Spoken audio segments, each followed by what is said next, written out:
Today, is there a way to fix your existing clients? What if we just didn't get rid of my clients? Because I do love them. I do like them. Is there a way to make them better? Better for me longer term? Or am I just lying to myself, trying to avoid having to do the hard thing? Next, cool story from a listener that they shared about a super quick and easy win they got to pull in some new clients in a specific niche. Thoughts on the CMA and credentials in general, and how and whether to transition your firm to subscription bundled pricing is the cool thing. It's the avocado toast of ways to charge your firm, but is it a good idea? You better believe we're going to talk about it today. Come on in. It's Q&A Friday.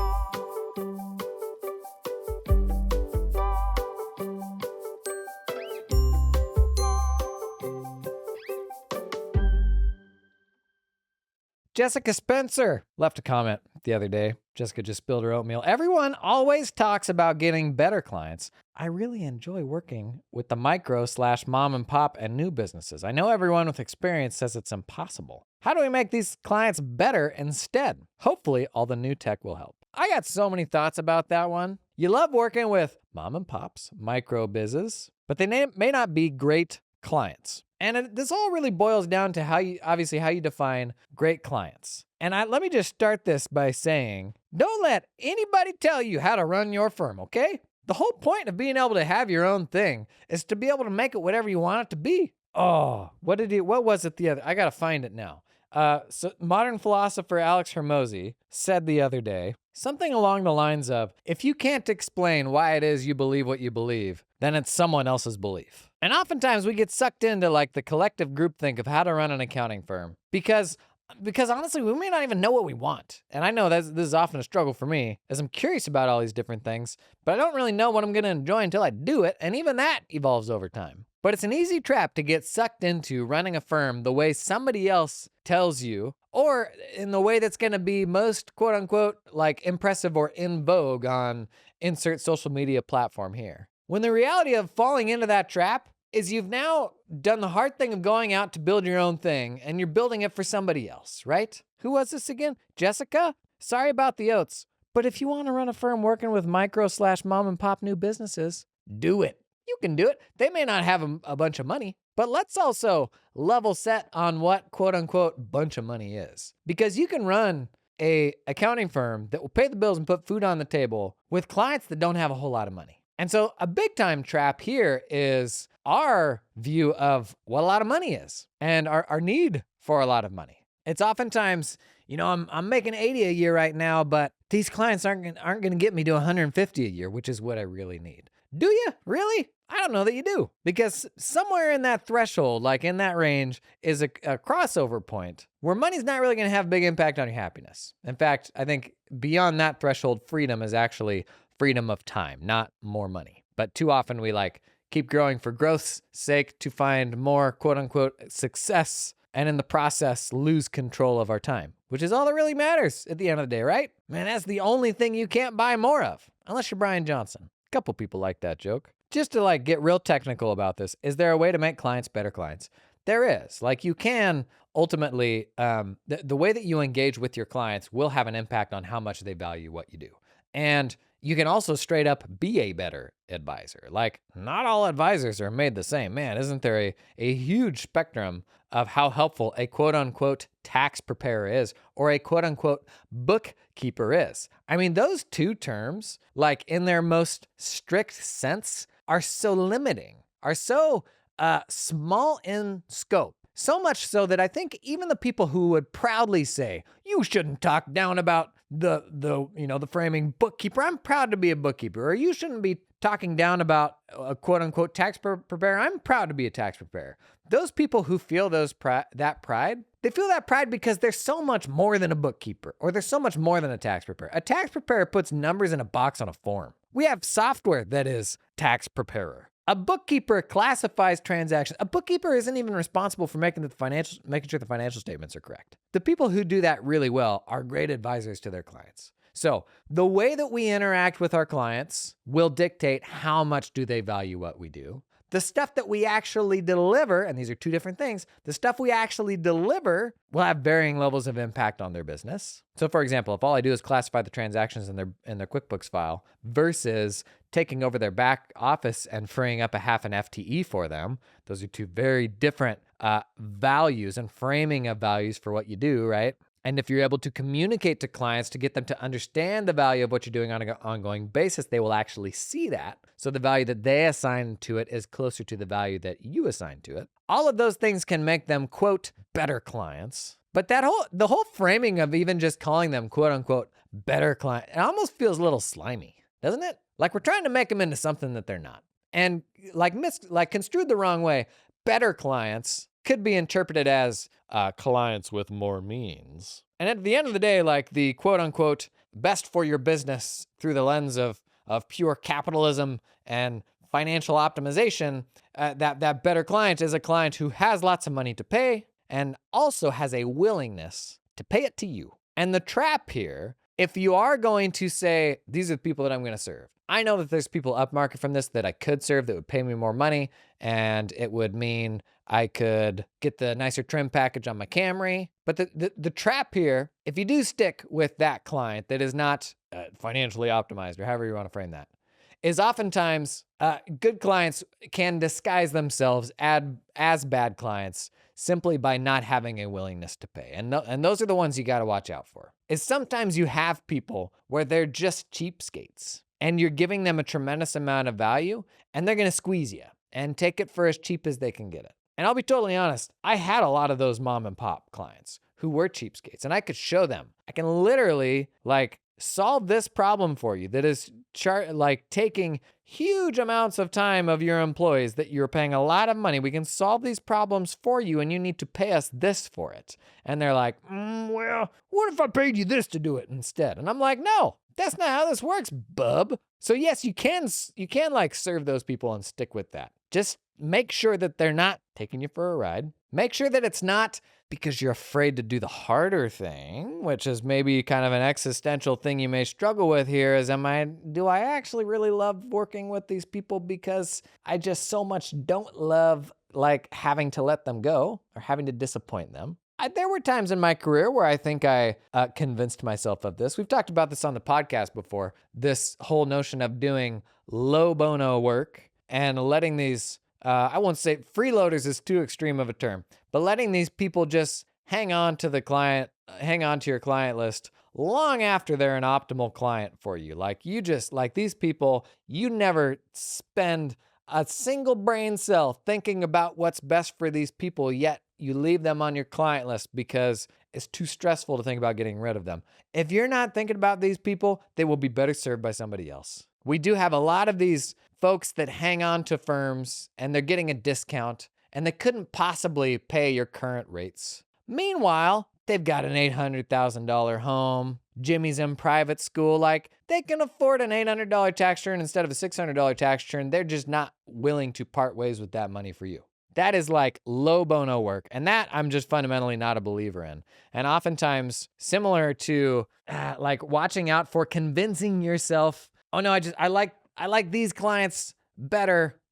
That might be the case, but it could also be you convincing yourself to do something that's easier than the other harder thing to do. And I think people very commonly do this with low bono clients, and they call it, we've talked about this in the past, it might be the hardest punch I regularly give in the oof bone. The reality that low bono clients are not, quote unquote, supporting your community. They're just not. Supporting your community is helping the people that have nothing to pay you, not the people that have $600 for a tax return, but not $800. Supporting the community looks like a barbell approach where you charge top dollar for people that value you, so you have more bandwidth to help people that most need you for no money because they have no money to give you. If you really want to help the community, that is the best way to help the community. But I wouldn't take that so far as to say, if you have a type or a profile of person that you love working with, don't let anybody big boy you into the thought leadership Kool-Aid that says, well, to run a more optimized business, you should no longer work with those people. If you want to work with those people, work with those people. It might come with financial trade-offs. And so it's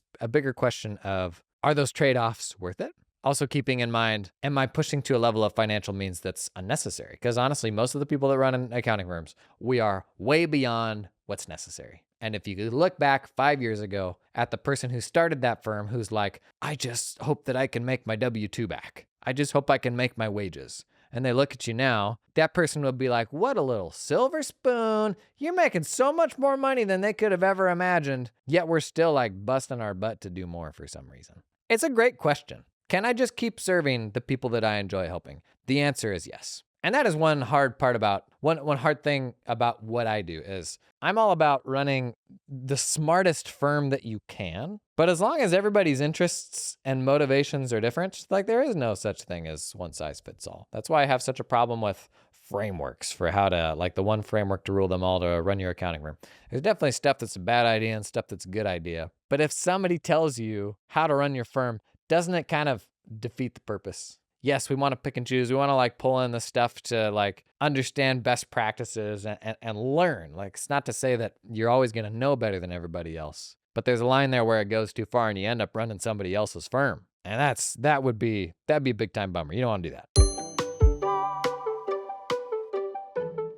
This episode is sponsored in part by LiveFlow. You see the demo day we did on YouTube yet? LiveFlow dashboards. I encourage you to check it out. It's all of I think a 7-minute demo showing off LiveFlow's new release. Super simplified, easy to use financial dashboards. Gonna feel super familiar for anyone that's used that LiveFlow product before. Connects your QBO, your Xero to your Google Sheets or your Excel. Like immediately have this picker to be able to pull any old data from any of your connected client files. But now we can pull them into these like super flexible little widgets, like in a dashboard view. You literally just share a link with the client. Went through some cool examples in that video of like clients I had that were more like tradespeople that wanted mobile updates. And I would text them something every morning. Man, I could make a little mobile friendly dashboard where they could hop in. And as long as the underlying accounting ledger is up to date, they could see some really cool insights there that you customize yourself. Templatize, turn that dashboard into a template, and then literally just from a drop down, connect another company or company consolidation, and it populates the same dashboard with that different company data. Super cool stuff. If you haven't seen that demo day yet, just go over to YouTube. How would I find it? I'd probably search Jason LiveFlow dashboards. Pretty cool release from the folks at LiveFlow. Learn more about them, check out the link down in the show notes. This episode is sponsored in part by TeamUp, who helps you hire talented accountants in the Philippines directly. You're paying the humans to work for you. It's as simple as that. Something I had great success with. I had 4 folks working for me in the Philippines by the time I had sold my firm. Let me tell you the stuff that's just kicked off at TeamUp just this last week. A firm in Georgia looking for a senior accountant. They're turning to TeamUp. TeamUp then deploys their recruitments in the Philippines. They've got on-site recruiters there that are pulling in talented people. Gang, if you don't know, regional firms, Big Four, everybody has big old accounting offices in the Philippines. Like there are very talented folks over there. Another firm kicked off a search for a tax accountant. Oh, it's another one for a tax accountant. Just kicked off. Then another firm from Texas looking for a bookkeeper. I don't think I ever made any tax hires. I hired a bunch of folks for my cast team from the Philippines. But I don't know, there's this weird perception that like offshore folks can only do the junior entry level stuff. Like, no, anybody you can hire for, like any role you can hire for in the US, you can also hire for in the Philippines. Made a ton of sense for me. If you haven't done it before, you're gonna have a bunch of embarrassing questions. Go to TeamUp. They've dealt with all this stuff before. Stop trying to figure it out yourself. There are 2 offshore staffing providers I promote in my content, and every time someone tells me they use them, I say, how did it go? And these 2 are still in my content because they're doing a great job for people. That's a better filter than I ever had when I was trying to make hires offshore. If you're thinking about it, check out TeamUp down in the show notes. A cool story from Peyton Witt. Comment on, Peyton just spilled his oats. Comment on a podcast. Great video. I found a niche that I'm interested in personally and have started a tax and accounting newsletter for that industry niche. I marketed it on Reddit and those channels and got way more than expected. On Reddit, people. How cool is that? So I clarified, like paid acquisition on Reddit or just being helpful to people in there? He said, so I posted in a specific thread related to gunsmiths and machinists and said tax and accounting for machinists in the subject line. In the post, mentioned he's an accountant. He's got a number of consults and like a bunch of new clients from that. How cool is that? You know, when the big spookies around niching down and getting specialized, like it's all framed the wrong way as this big dramatic thing. No, like specializing is that. It's like, this would be more fun for me, especially in a small firm. If you're building it just around yourself, not around a team, when you're building around a team, you got to think about the interests and capabilities of the team. But when it's just you and you're like, you know what? Who would I like to talk to all day? Gunsmiths and machinists. I'm into that stuff. Could I just talk to those people all day? The answer is yes, because everybody needs accountants. That's kind of the best thing about this profession. Drops a helpful post on Reddit. Now you've got 5 or 10 of these people to work with. And it doesn't mean you got to burn your old firm to the ground. It still means hopefully these people are at least as profitable as the non-niche work. And honestly, there's an argument to be made to where maybe it doesn't even have to be as profitable if you actually enjoy doing that stuff. Like, the greatest competitive advantage you have as a human being is the thing that you will stay up at night reading about because you're so curious about it. When it comes to adulting, we do not find success based on natural skill like the kid in high school who's a fast runner. Like, we are so far over the hill that long-term success is a product of being into something for years and for decades. Because who ultimately wins in the adult sphere is who puts in the most repetitions.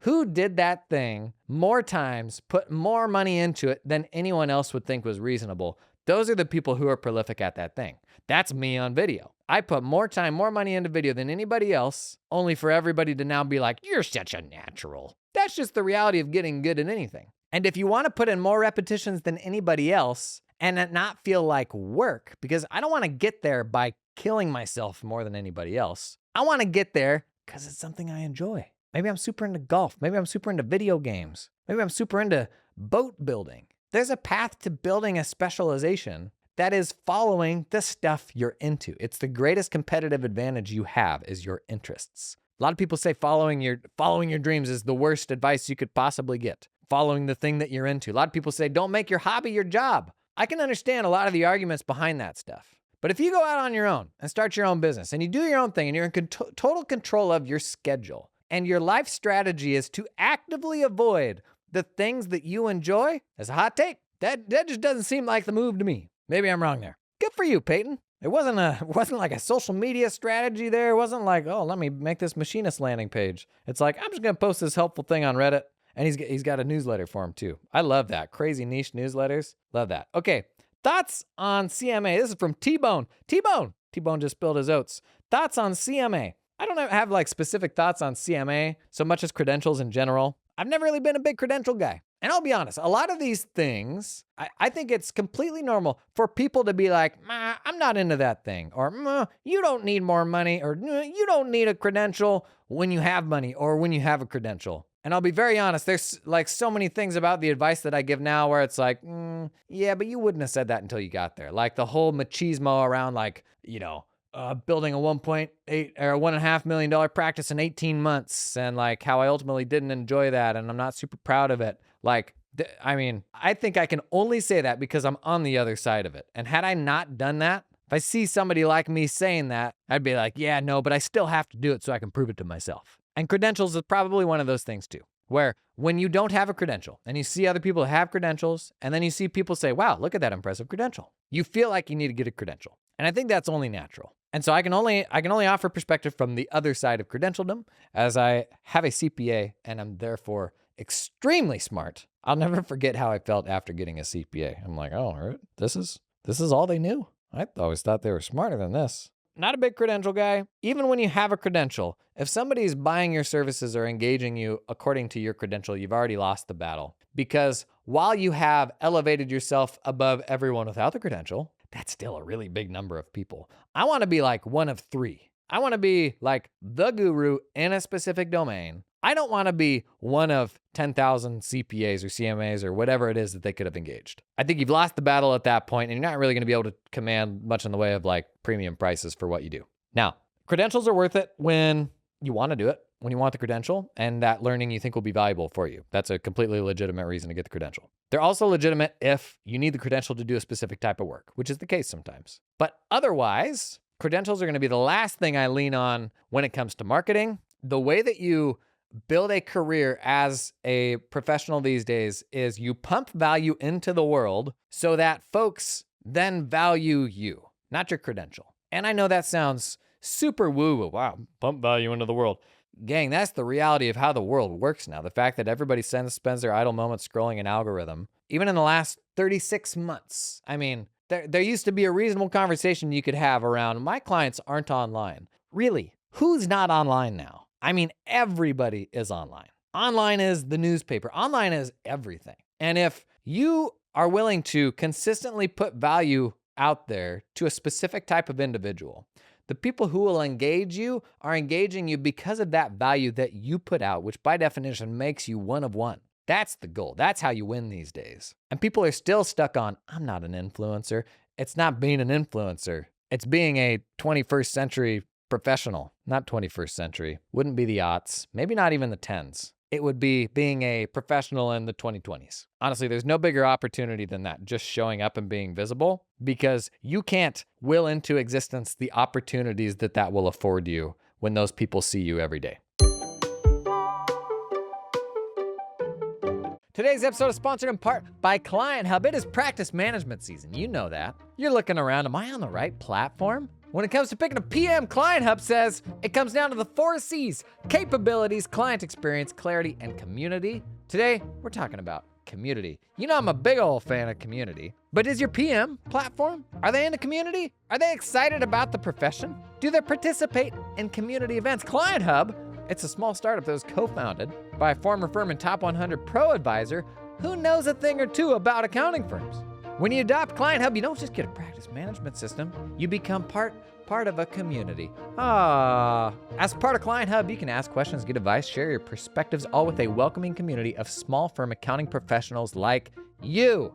It's not cold, lifeless SaaS. It's a service the Client Hub delivers that's more than just software. Learn more about Client Hub, check out the link down in the show notes. This episode is sponsored in part by Carbon, the practice management system. 2025 recommendations just went out. You better believe Carbon was on the list. Can I devote this whole ad read to their practice marketplace that they launched? I'm not supposed to do this, but this is my show. I'm going to do it. Carbon released maybe the smartest thing that I saw this year, and that's not an exaggeration. It is a platform for buying and selling carbon firms. And the only people that can have access are carbon users. You go in, you see other firms that carbon users have listed.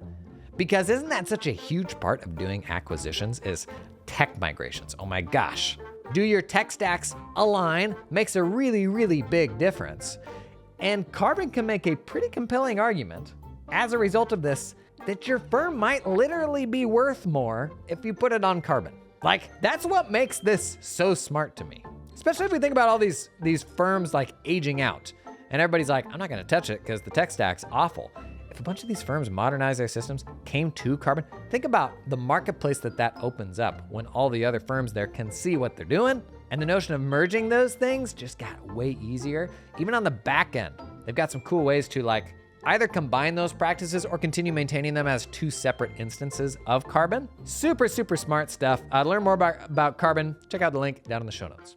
Last one. This is a question from a podcast listener. Converting the mindset in our firm and our offerings to a bundled subscription model has been a struggle. What's the best way to go about determining subscription pricing when everyone is still fixated on the billable hour? A point of clarity here. Transitioning to subscriptions shouldn't always be the goal. Transitioning away from hourly pricing, in most cases, should be the goal. There's still some scenarios where I don't have a problem with hourly pricing, but 90% of cases, it's worth trying to get away from hourly pricing. And the reality is when you're up against the man and the establishment and you're trying to move a mountain and you've got a bunch of partners who hourly billing is all they've ever known, they don't even know anybody that does it any different way, for some rosy-cheeked little knobby-kneed kid to come up and be like, no, this is the better way to do it. Trust me, I saw it on the internet. That's just not going to land well with folks. And so you have to, 1, engage them with the thought leadership that led you to that conviction. So is there somewhere where they can go, where they can learn from someone who will resonate with them?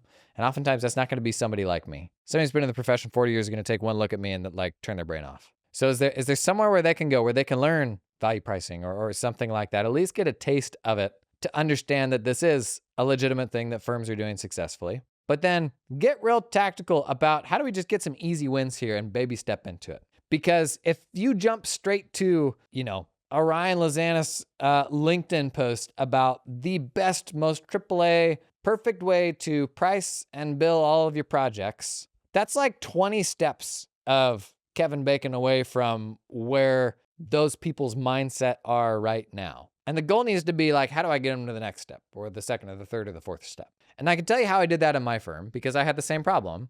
80-year-old tax firm and a bunch of partners who had only ever done hourly billing. And we transitioned in 1 year to putting 1,600 engagements onto like a value pricing approach where they had to give us their payment information up front, and then we auto pulled that money at the end. And the biggest blocker everybody has is, well, I don't know how much to charge them until I've done the work. This was in the context of once a year tax work. And what I could get everybody to agree to, which this is the most important thing to consider is there a version of this that you can get everyone to agree to? And it may not be perfect. It won't be perfect. And trying to make it perfect is probably what's going to keep it from working. But what I did was I said, if I look at this whole portfolio of projects, and I could tell you right now that it was going to come through at this profit margin, would you be okay with that? Would everybody agree this is fine? And everybody's like, yeah, no, that's fine. And so you try to get everybody to buy into a more portfolio approach to how we make money on our work. And some will try to split hairs over that being unfair for the folks, some folks that pay a little more than they should, and some folks pay a little less than they should.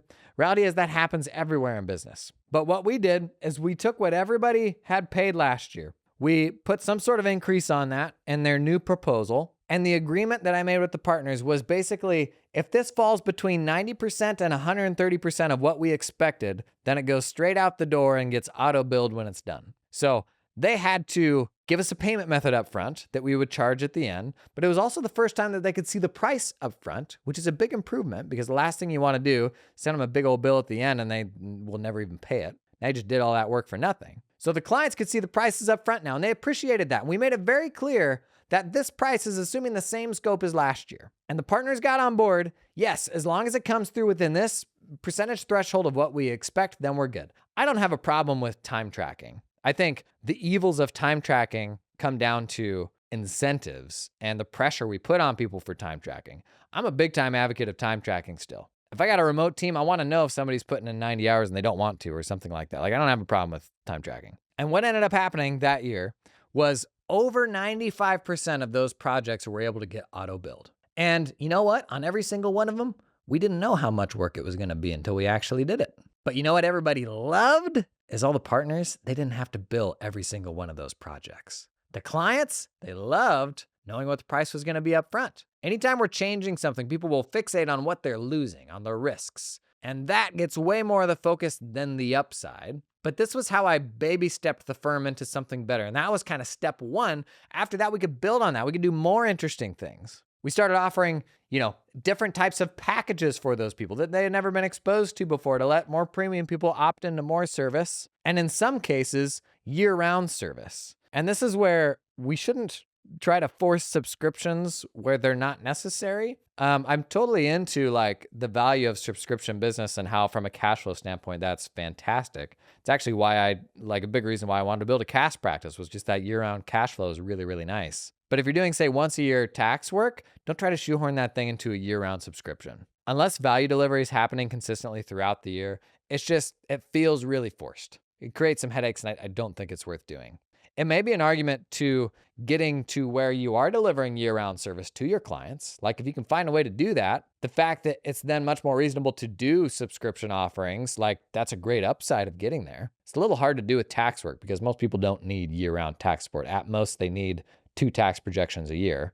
But even that, if there's something you're doing for them every single quarter, say quarter 1 is you're filing things, or quarter 1 is like an extension estimate. And then maybe quarter 2, you're filing things. Quarter 3 is another tax planning session, and quarter 4 is kind of the admin for the year for the S Corp or something like that. If you can even get it down to like, here are all the deliverables we do for you every single quarter around the year, like at that point, then it's justified to do subscription pricing, I think. But for a lot of engagements, I think in bookkeeping, it's always appropriate to do recurring subscriptions. But for like tax work that's once a year, I wouldn't try to force the issue there to get folks onto subscriptions. But yeah, I think the biggest blocker for folks that are just used to hourly billing is they're so used to splitting hairs on every single project. There are going to be one-off projects where that's really hard to do to value price. Don't start with those because that's the very hardest thing. Start with the recurring work where it comes in each year and it's usually within 20 to 30% of what you would expect. And if you can get people to agree to those boundaries ahead of time, because they're scared about where it can go off the rails and end up backfiring. But if you define the rails and you say, would you agree to it if it was only within this? In this scenario, we auto bill. In this scenario, we do this or that. And you can paint the picture of this is why this wouldn't be problematic if everyone came through in this range. That's much easier for them to agree to, especially if you can extend the upside of it's going to save you a ton of time not having to bill. So like find those little wins. Find a reduced version of that everybody can get on board with, because that is going to be the foundation to be able to do better things. And it will take some time. And that's the hard part about steering a big ship and change management in a firm of folks that are like used to things that is, not the way you want it to be. Anytime I had people come and work for my firm, I was already doing thought leadership online, and I'm like, I know you're coming in expecting the Starship Enterprise, but buddy, this ain't it. Like, so don't expect that. What I was doing was the best that I could do in an 80-year-old firm that had a bunch of happy employees, bunch of happy clients, to gradually walk it down a path of modernization so that we were better set up for attracting better talent and attracting clients who would pay like a more premium price for a higher level of service. But you can do it. Keep fighting the good fight. I did that for a lot of years, and I don't regret it. For sure, there's upsides to doing your own thing and having total freedom, but it's also fun to do that with other people too. And it can be done despite what people tell you. Hey, thanks for coming and hanging. You got any questions? Drop them in the comments. Your questions make this podcast better, just like you do. Just for tuning in, okay? You make this a nice place to be. All right, thanks for hanging. Sorry for spilling all the oats today. And I'll see you in the next one.